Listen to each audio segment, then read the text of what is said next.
Welcome to Teenage Mutant Ninja Turtles Level 2, the walkthrough for the dam. This is, without a doubt, the biggest bane in my existence growing up. We just gotta take out a few things here. No big deal. The problem is gonna be once we get into the water. It'll take us a little bit to get through there. There's two levels we got to get through to get on top of the dam and find our little entry into the water. And then defusing the bombs is quite a pain. So you have to find them all before time runs out and make it through all the obstacles. So that was the first floor. Not a lot going on here. For the second one, we'll just let the one guy fall down and then grab the pizza, hit the flying guys. So here we can jump without really any issues. There's going to be a spot. Well, I guess there's 3 floors. I think I said there were 2.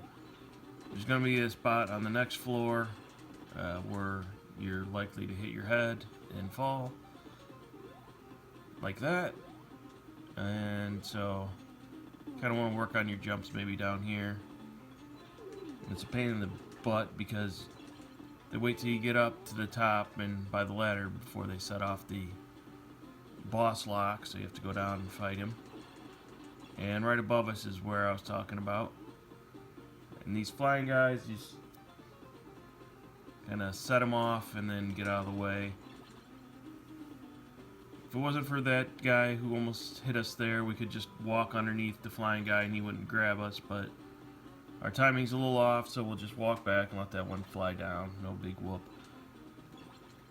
And then, with Michelangelo, we want to keep guys a little bit further away. He's more powerful at the edge of his range.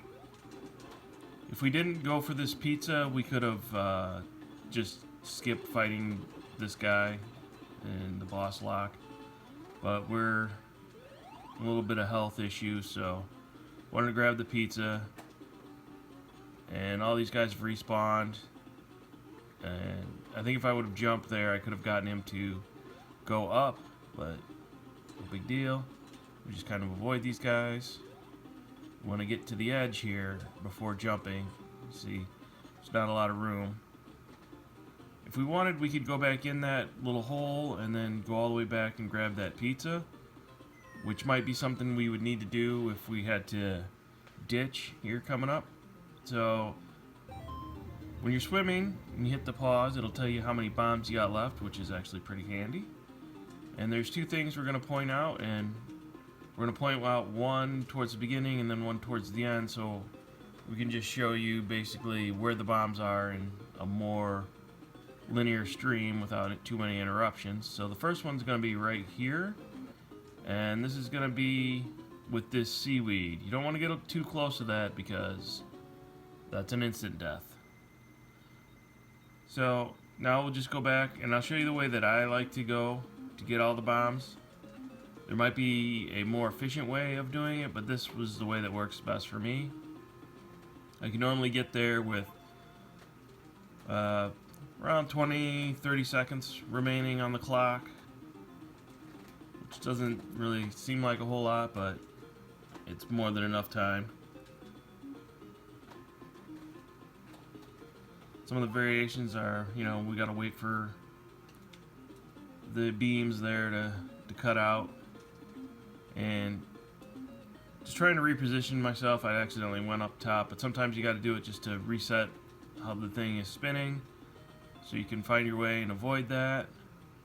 Go over to this bomb. We'll just head back up. So we want to kind of keep low and see where the wheel is spinning there. And we'll just head off to the right. And these 2 beam ones, you're probably going to take a hit. You got to time it just right. It didn't really look like it there, but I definitely took a hit. And this part right here is the absolute worst. Now, these seaweed things are going to set you off. And they're hard to avoid. You gotta float just right. That's normally where I lose most of my energy. And then we just gotta kind of wait these out. We're gonna find a spot just to swim up top so we can make it without getting hit there. Alright, so I think there's 3 more bombs. And I messed up the timing there, so we'll have to switch it up. As we're falling down here, we're gonna, after I finish disarming this one, we're gonna show you what happens if you run out of time. So as you can see, we've got all 4 turtles in this other run that I'm showing you here. We have 1 bomb remaining, and we're just gonna let the clock run down here.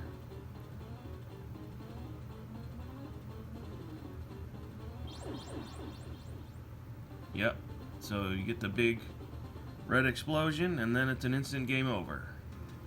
So if you're running out of time and you're not going to make this last bomb here, or if you've missed one, you can ditch in that seaweed there, or you can just swim into some of the hanging stuff or one of these beams. And you want to do that so you don't get the instant game over and have to waste a continue. So that's how you get to all the bombs. And we get a little vote of confidence, and we'll go to the cut screen here. So we return home, find that the place has been trashed, and no sign of Splinter.